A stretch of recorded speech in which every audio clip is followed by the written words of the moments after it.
What I know is we bloody well need a small government, economically literate, fiscally responsible option at the ballot box in 4 years' time.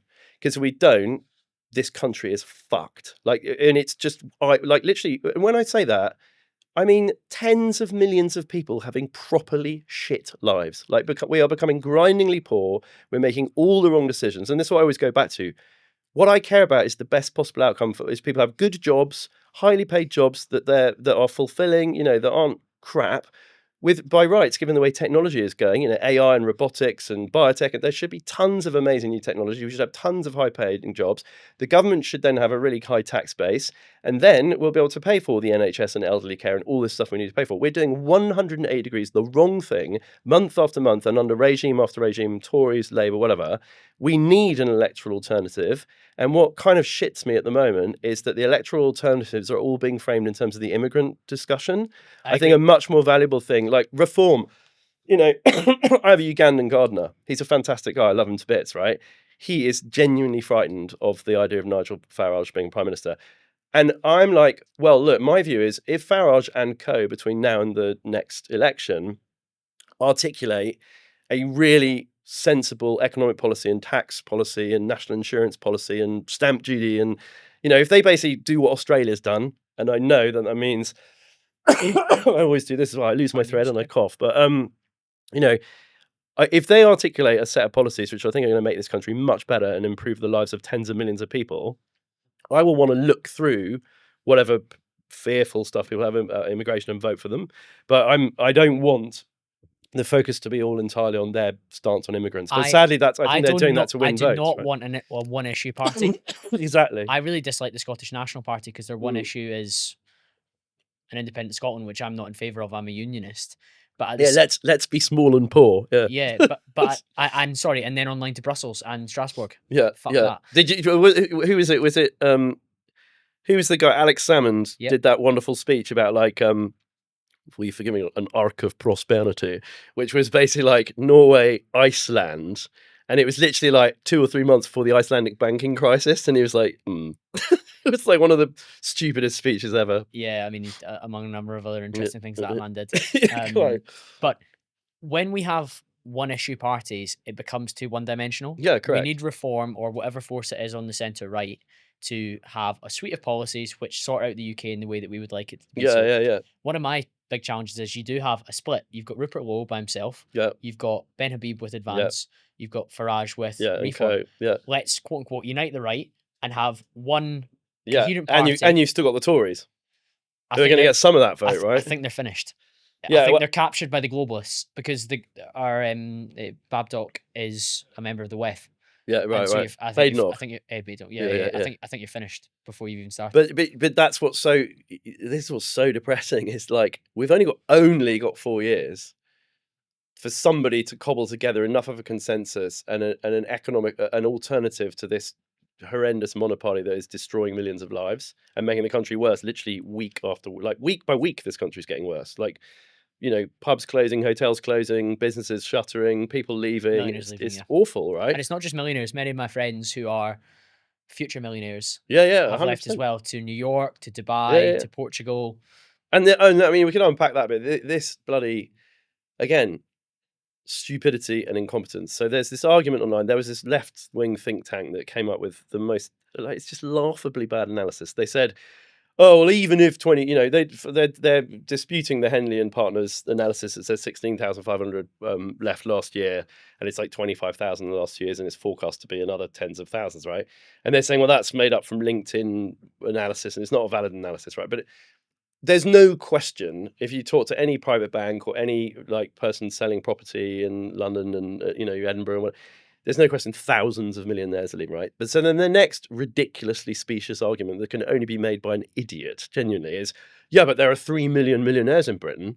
So 20,000 as a percentage of 3. That's calculated by property. Yeah, well, so this is the point, right? So the people who wrote that report and made that argument are either stupid or they know and they're just dishonest, right? Because... both.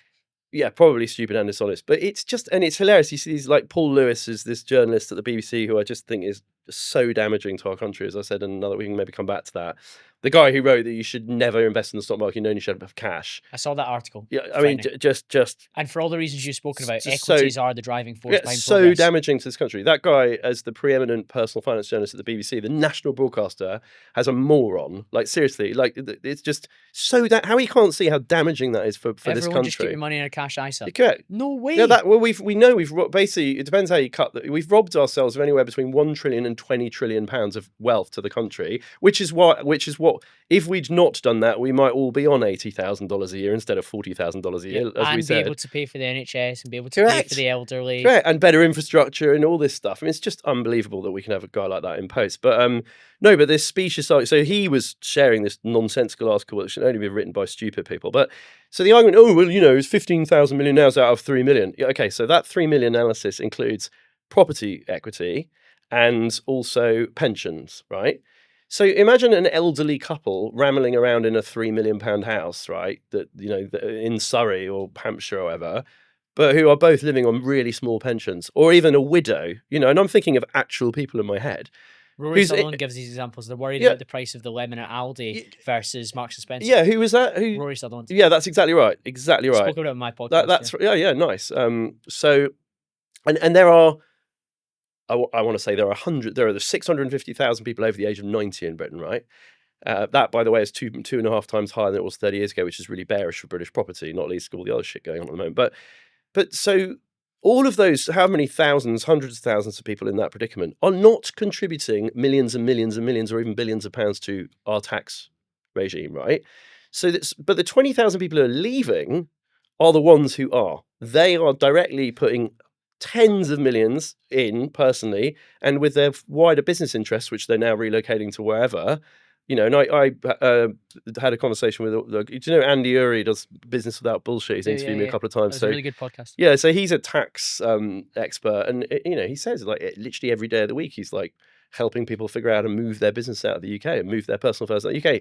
And one billionaire is worth like losing a billionaire in terms of the hundreds of millions of, because the other fallacious thing is the idea that rich people don't pay any tax, which is just again, like they might have lower. I mean, basically tax is progressive, right? And they might take steps to try and not evade tax, avoid tax, which is legal.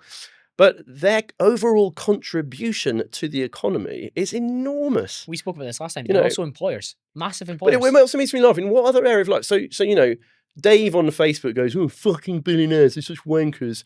Who last year paid $3,500 of tax to the Exchequer, is criticising such a guy who spent 40 years building a business, the first 10 years of which he shat himself every night as he's going to go bust and then now pay his Worried stuff. about making payroll. Correct, right? Which is, I'm an entrepreneur. That's what it is. 5 a.m. every day, 360 days a year for years of not paying yourself anything, and you finally get there. And then the government says, hard work's got nothing to do with your success. We'll take all of that, right?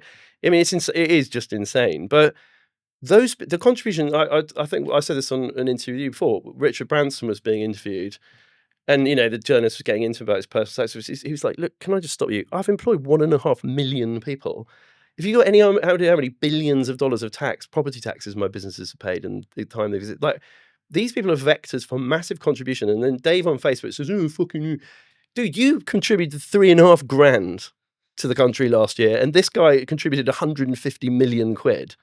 Are you really going to, in what other area of life would that be okay? Andy, I got asked it's just nuts. On one of my solo Q&As I do every 10 episodes with questions from the audience on my email list and Patreon. And one of the questions was about the extending the voting rights to 16-year-olds. And I toyed with the idea that you should have to have paid tax to be 100%. To be able to vote, or have to be a net contributor to the tax base. Yeah. You have to basically pay about 17.5k in income tax to be a net contributor. Yeah. Now, I think that's the extreme end of things, but that's maybe what would pass an exam on economics and history, and then and then have some politicians we actually want to fucking vote for.